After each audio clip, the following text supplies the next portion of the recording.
En plus de permettre un horaire flexible, la formation en ligne permet une progression académique adaptée et personnalisée. Quels sont les principaux avantages du nouveau programme APS selon votre expérience en tant qu'enseignante?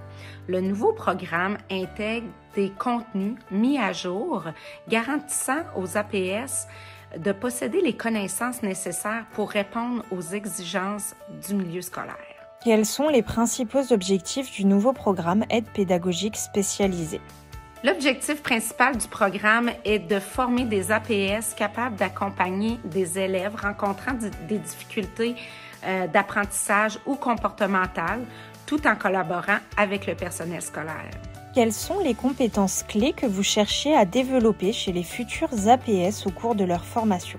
Au cours de leur formation, les futurs APS développeront plusieurs compétences professionnelles, telles que soutenir les élèves ayant des besoins particuliers et les élèves issus de communautés autochtones, planifier et intervenir en utilisant des stratégies efficaces et positives, favoriser l'inclusion scolaire et valoriser la diversité culturelle. Comment adaptez-vous votre enseignement pour répondre aux besoins individuels des futurs APS, compte tenu de leur diversité de parcours et d'expérience? Nous varions notre façon de transmettre la connaissance par des lectures, des vidéos, des notes explicatives, des visioconférences. Nous proposons aussi des activités interactives, des forums de discussion, des quiz, des sondages, même des études de cas. Quels sont les types d'expériences pratiques ou de stages que vous organisez pour permettre aux futurs APS de mettre en pratique ce qu'ils ont appris en classe? 2 stages en milieu scolaire sont offerts durant la formation et qui donnent l'occasion aux futurs APS d'acquérir de l'expérience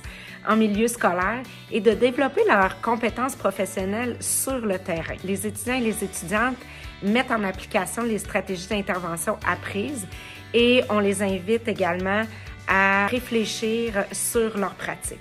Pouvez-vous nous partager des exemples concrets de succès marquants de vos étudiants ou étudiantes dans le cadre de cette formation? Leur succès est souvent observé dans le cadre de leur stage et réside sur le fait d'avoir un impact positif sur les élèves.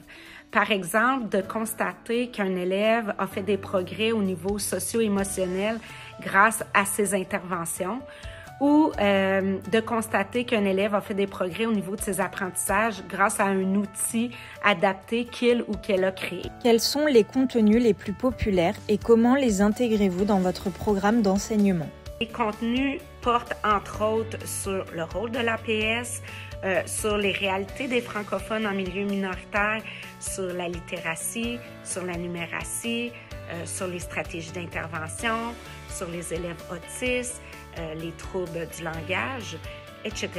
Selon vous, comment est-ce que la formation en ligne favorise-t-elle l'apprentissage des étudiants ou étudiantes du Collège Éducacentre?